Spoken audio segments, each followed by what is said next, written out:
This is public news. Bothi आणि झुंझुनवाडी गावात गावठी हातभट्टी दारू अड्ड्यावर छापा. 20,000 रुपयाचा मुद्देमाल जप्त. आखाडा बाळापूर पोलीस ठाण्यात 2 जणांवर गुन्हा दाखल.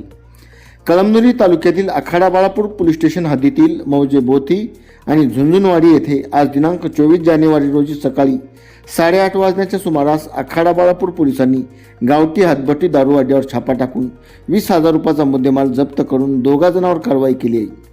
बोथी या गावात एका महिलेच्या घराच्या बाजूस नाल्याजवळ छापा टाकला असता 20 लिटर गावठी हातभट्टी दारू, 300 लिटर गूळ मोह मिश्रित सडके रसायन असा एकूण 17,000 रुपयाचा मुद्देमाल जप्त करून जमादार सुनील लिटे यांच्या फिर्यादीवरून अंजनाबाई तुकाराम डुकरे या महिलेवर आखाडा बाळापूर पोलीस ठाण्यात गुन्हा दाखल केला आहे. तर झुंझुनवाडी या ठिकाणी 30 लिटर 3,000 रुपये किमतीची गावठी हातभट्टी दारू पकडून पोलीस कॉन्स्टेबल विठ्ठल जाधव यांच्या फिर्यादीवरून गोविंद सोमा पवार याविरुद्ध गुन्हा दाखल करण्यात आला आहे. या प्रकरणी पोलीस निरीक्षक विष्णुकांत गुट्टे यांच्या मार्गदर्शनाखाली जमादार सुनील लिठे, संतोष नागरगोजे हे पुढील तपास करीत आहेत.